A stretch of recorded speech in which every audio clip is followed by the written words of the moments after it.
Halo teman-teman semua, balik lagi di channel Cerita Saham. Jadi di video kali ini gue mau bahas salah satu saham yang lagi rame nih diomongin, yaitu saham Sido. Nah, kenapa lagi rame? Karena kemarin saham yang super defensif ini, si saham Sido ini ternyata bisa ARB juga, bahkan sampai lebih dari satu kali. Kita lihat ya, dari 29 Juli 2022 dia ARB. Terus 1 Agustusnya dia ARB juga minus 6,63%. Lalu di 2 Agustusnya dia minus 6,51% juga. Nah, ini ARB juga nih kayaknya. Jadi 3 kali ya teman-teman ya, si Sido ini ARB-nya. Nah, eh kita bakal kupas tuntas si Sido ini dari ketiga sisi ya, dari technical, dari money flow atau bandarmologi, dan juga dari fundamentalnya. Dan selain itu gue udah nyiapin 3 news untuk gue komentarin ya, untuk kita ngobrolin bareng tentang saham Sido ini. Jadi di video kali ini kita bakal kupas tuntas lah si saham Sido ini. Oke, dari technical dulu kita ubah time frame-nya ke monthly. Jadi monthly, candle-nya jadi monthly. Nah, untuk teman-teman yang belum tahu, jadi uh, tren yang terbentuk di candle monthly ini lebih valid dibandingkan jika kita melihat secara daily gitu. Karena daily ini uh, dalam pergerakan seminggu, contohnya dalam pergerakan seminggu dia bisa bergerak sideways. Kita kasih lihat dulu ini. Nah, contohnya ini pergerakan saham Sido ini di time frame yang ini ya, di daily, di bulan Juni sampai bulan Juli pertengahan ya, dia bergerak sideways. Jadi trennya bisa kita lihatnya sideways. Tapi di saat kita berubah ke monthly, di sini terlihat banget dia apakah dia sideways atau downtrend atau uptrend. Jadi untuk teman-teman jika bermainnya swing besar atau position trading atau trend following, itu melihat trend dengan candle monthly itu akan lebih valid teman-teman. Anyway, di candle monthly-nya Sido ini ternyata dari tahun 2017 bahkan sampai dengan 2022 ini dia konsisten uptrend. Dia membentuk higher high dan higher low yang baru. Garis ini gue bikin di candle monthly-nya. Jadi bisa kita lihat bahwa pergerakan si saham Sido ini nih sangat patuh terhadap support dari uptrendnya ini. Dan ternyata di bulan Agustus teman-teman, pergerakan si saham Sidonya ini dia breakdown dari supportnya. Nah, bulan Agustus ini belum selesai. Ini gue recordnya di tanggal 11 Agustus. Bisa aja dia naik lagi candlenya ke atas, kita juga belum tahu. Tapi tentunya dengan melihat pergerakan saat ini di 11 Agustus ini kita harus hati-hati. Kenapa? Karena posisi Sido saat ini sudah berada di bawah garis support dari uptrendnya gitu teman-teman. Kita rubah ke daily ya teman-teman. Kita lihat bahwa per tanggal 1 Agustus dia udah terkonfirm breakdown dari supportnya, dan di 2 Agustusnya terkonfirm lagi dengan ARB yang ketiga kalinya bahwa di sini sudah terkonfirmasi uptrend. Terkonfirmasi downtrend. Nah, kita lihat dari momentumnya teman-teman. Nih gua buka dulu keterangannya. Jadi kita kecilin dulu foreign flow dan bandarmologinya. Kita lihat dari volume dan value. Nah, gue biasanya menggunakan indikator volume maupun indikator volume value ini untuk melihat momentum dari pergerakan short term suatu saham ya teman-teman. Contoh, di sini di volumenya ada spike volume di 29 Juli. Ini artinya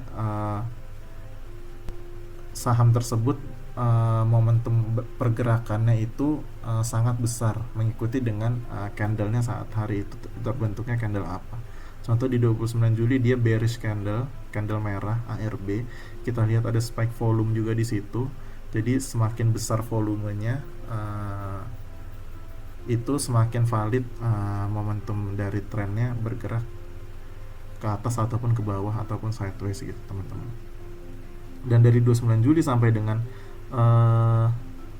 hari ini ya, sampai dengan Agustus, di sini kita lihat bahwa beberapa kali momentumnya uh, apa ya, melemah maupun menguat gitu. Kita lihat di 1 Agustus momentumnya dia melemah, di 2 Agustusnya menguat lagi, dan di 3 Agustusnya nih mungkin di peaknya ya, puncaknya dia momentumnya sangat besar sekali nih, untuk menurunnya. Berlanjut juga ke hari-hari selanjutnya, di mana momentumnya semakin berkurang gitu ya, besar volume dan value-nya semakin berkurang. Maka dari itu secara trennya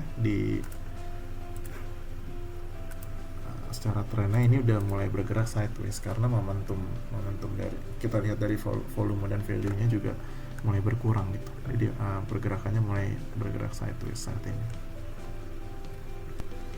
Jadi gitu teman-teman, dari teknikalnya dia sudah terkonfirmasi downtrend karena dia jebol dari support uptrendnya yang terbentuk dari tahun 2017. Bagaimana dari sisi bandarmologi atau money flow-nya? Nah, ini kita kecilin lagi volume dan value-nya. Kita lihat pergerakan dari net foreign buy or sell-nya dan bandar volumenya. Jadi net foreign ini adalah pergerakan harian dari asing, dimana kalau dia net sell grafiknya merah dan kalau net buy grafiknya hijau. Bandar volume ini juga dari broker summary-nya, dimana kalau merah dia lebih banyak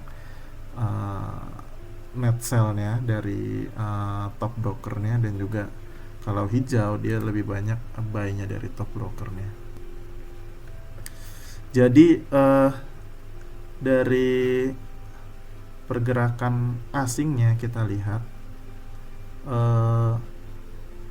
ternyata 29 Juli dia melakukan distribusi yang cukup besar ya. Kenapa? Hal ini menyebabkan si saham SIDO-nya ARB. Nah, apakah pergerakan asing itu bisa kita lihat di saham SIDO? Kita cek dari holding composition-nya, ternyata foreign ini yang warna hijau ini posisinya lebih besar dibandingkan lokal. Jadi bisa kita simpulkan bahwa market maker dari SIDO ini adalah asing. Jadi relevan kalau misalkan kita melihat pergerakan asing. Dilihat dari RTI juga, partisipasi transaksi asingnya juga di atas 20%. Jadi cukup valid lah kalau misalkan kita melihat pergerakan asing sebagai market maker dari SIDO. Nah, di 29 Juli ini sampai dengan Agustus ternyata konsisten melakukan distribusi si asing ini di saham SIDO. Puncaknya di 3 Agustus dia distribusi sampai ini, bahkan value transaksinya itu sampai 297 miliar ya totalnya ya, bukan hanya asing doang, itu total. Yang asing doang itu net sell-nya itu sampai 95 miliar. Kurang lebih gitu. Udah beberapa hari ini konsisten distribusi, jadi hal ini juga tercermin juga linear juga dengan bandar volumenya. Jadi dari broker summary-nya juga bisa kita lihat bahwa saat ini sedang fase distribusi dari market maker. Jadi dari money flow-nya atau dari bandarmologinya ini bisa kita lihat bahwa sedang ada distribusi yang besar dan konsisten nih. Jadi saat ini sedang fase distribusi nih dari money flow-nya. Nah, kita melihat dari fundamentalnya sekarang.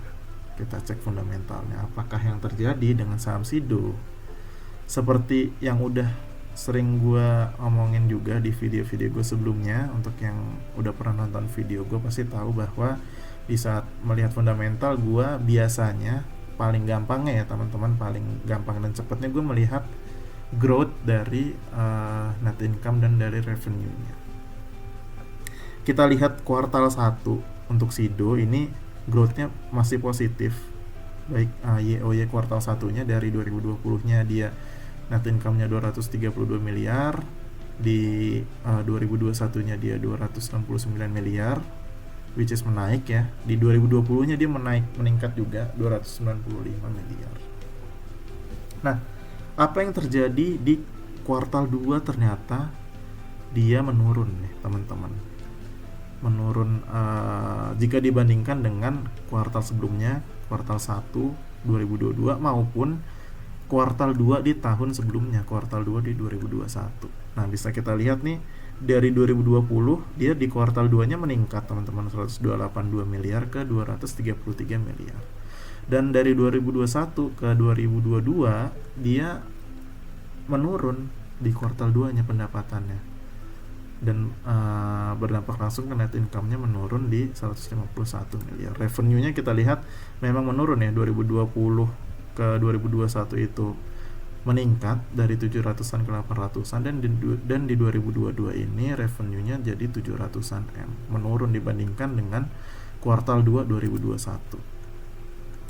Dari data ini apa ya sih yang bisa kita dapat, bahwa growth-nya baik revenue maupun net income-nya secara quarterly YoY itu negatif. Di saat growth-nya negatif, teman-teman, itu gue bisa memforecast ke depannya bahwa jika tidak ada apa ya istilahnya corporate action atau suatu tindakan dari manajemen perusahaan terkait dengan penurun net income ini, maka gue bisa pastikan forecastnya ke depannya akan terus berkurang nih si net income Sido ini gitu teman-teman. Nah, jadi jika kita melihat lagi ya chartnya, jadi ternyata di kuartal 2 ini, nah mulai dari kuartal 2 dari 1 April sampai dengan Juli ya, sampai dengan Juni ini ternyata di awal kuartal 2 itu sudah ada distribusi yang masif, yang besar dari asing. Jadi dari bulan April dia distribusi, bulan Mei Juninya dia akumulasi, tapi tipis akumulasinya dari asing. Kemudian di kuartal 3-nya ini juga melanjutkan distribusi yang cukup besar, apalagi di bulan Agustus ini. Nah, apakah pergerakan asingnya terpengaruh dengan hasil laporan kinerja ini? Nah, gue juga nggak bisa bilang 100% bahwa dipengaruhi oleh ini, juga nggak bisa. Cuman kalau misalkan kita lihat secara logik gitu ya, market maker menjual barangnya secara masif karena melihat kinerja ini, itu juga masuk akal juga teman-teman, karena melihat growth-nya sudah negatif. Jadi buat apa gue megang saham ini lebih lama lagi, toh kedepannya dia growth-nya udah negatif, udah istilahnya kedepannya kinerjanya nggak bakal lebih baik dari sekarang gitu. Jadi mendingan gue buang aja barangnya, bisa kita bilang seperti itu juga. Nah, terkait dengan laba ini, ternyata secara fundamental growth-nya udah negatif teman-teman. Jadi secara fundamental udah kurang menarik lagi. Ini ada hubungannya dengan news yang satu ini nih. Gua ngambil dari idxchannel.com ya teman-teman. Nah, di sini dibilang sama di artikelnya bahwa penjualan jamu herbal dan suplemen turun. Jadi ini judul artikelnya, laba Sido turun 11,24% di semester 1 ini penyebabnya ya. Setelah gue baca, ternyata penjualan jamu herbal dan suplemen turun dari 988 di 2021 menjadi dari 1,06 di 2021 menjadi 988 di 2022 ini. Nah, jamu herbal dan suplemen ini adalah pos paling besarnya si Sido untuk mendapatkan revenue atau net income. Jadi di saat dia turun, otomatis akan mempengaruhi banget nih dari sisi net income-nya gitu. Lalu sementara segmen penjualan makanan dan minuman tumbuh dari 2021 526 menjadi 544 di 2022. Jadi penjualan jamu herbal dan suplemen turun, sementara makanan dan minuman naik. Nah, ini mungkin kalau misalkan kita lihat secara lebih luas lagi ya, mungkin ada hubungannya dengan inflasi yang terjadi saat ini teman-teman, di mana harga bahan-bahan makanan itu meningkat, sehingga mungkin masyarakat memprioritaskan untuk membeli makanan-makanan yang menjadi pokok terlebih dahulu, baru mereka mengesampingkan kebutuhan terkait dengan jamu herbal dan suplemen ini gitu. Jadi menurut gue masuk akal sih kenapa penjualan jamu herbal dan suplemennya mulai turun ya, karena beli makanan pokoknya aja udah meningkat, masyarakat kan mau beli makanan, jadi kebutuhan suplemennya jadi otomatis berkurang gitu. Jadi terkait dengan laba gitu ya teman-teman. Jadi dari fundamentalnya memang saat ini sedang tidak baik-baik saja si Sido ini, karena meskipun dia tetap mencetak profit miliaran tapi secara growth sudah negatif. Oke, lanjut ke next news. Di sini terkait dengan harga sahamnya dan aksi dari salah satu direksinya. Di sini dia bilang Bos Sido belanja saham perseroan saat harganya ambles. Jadi ada Pak Irwan Hidayat ini, dia salah satu direktur di Sido, dia memborong saham sekian nih, 1,2 juta saham. Jika ditransaksikan, jika dirupiahkan transaksinya ini dengan harga 780 per saham itu sekitar 997,93 juta. Gue mau bahas dari dua sisi nih di sini. Yang pertama dari sisi bandarmologinya ya, dari sisi money flow-nya. Transaksi dia ini hampir 1M, kita anggap 1M lah. Kita lihat di 3 Agustus ya tadi dia transaksi. Di 3 Agustus ternyata value transaksinya ini itu mencapai 292 miliar. Asingnya pun net sell minus 96 miliar. Jadi secara money flow-nya transaksi dari direksinya ini nih bisa kontribusinya tuh sangat kecil sekali. Jadi secara bandarmologi, secara money flow bisa gue abaikan, bisa gue bilang seperti itu teman-teman. Tapi dari sisi fundamental di sini terlihat bahwa insider dari perusahaan, direksinya ini yakin bahwa kinerja perusahaan akan lebih baik ke depannya, akan memberikan dividen dan lain sebagainya, sehingga dia secara personal ini dia beli secara personal ya teman-teman. Nah sebelum pembelian ini Irwan tak menggenggam satupun saham Sido, dan tujuan dari transaksi ini adalah penambahan kepemilikan langsung. Dia ini investor retail juga ya. Jadi dengan kita melihat seperti ini, artinya insidernya sendiri, direksinya sendiri yakin bahwa perusahaan akan memperbaiki kinerjanya ke depannya gitu. Jadi secara internal perusahaan, bisa gue bilang seperti itu, secara internal perusahaan mungkin para direksi ini sudah tahu nih ke depannya langkah-langkah apa aja yang akan diambil untuk memperbaiki kinerja dari saham Sido yang growth-nya negatif saat ini gitu. Makanya mereka si Pak Irwan ini, direksinya ini beli gitu. Jadi dari kacamata fundamental ini sangat bagus sekali nih. Ini salah satu good news karena internal perusahaan pun yakin, apalagi kita yang di luar perusahaan yang nggak tahu gimana kondisi perusahaan sebenarnya gitu. Oke, jadi dari dua sisi, dari bandarmologi ini transaksinya bisa gue abaikan karena tidak terlalu berkontribusi besar, namun dari sisi fundamental ini merupakan salah satu indikasi yang baik. Kurang lebih gitu untuk berita ini. Dan ini berita terakhir teman-teman yang mau gue komentarin. Sido ARB berjilid-jilid, analis ramai-ramai turunkan rating. Nah kalau teman-teman baca artikelnya, di sini ada beberapa sekuritas, antara lain BNI Sekuritas. Dia menjelaskan kenapa ada penurunan penjualan di Sido. Lalu ada MNC Sekuritas juga, di sini dia memberikan rating hold untuk Sido. Lalu bahkan BNI Sekuritasnya di sini memberikan rating sell. Lalu ada juga BRI Dana Reksa Sekuritas, dia memberikan rating hold untuk saham Sido gitu.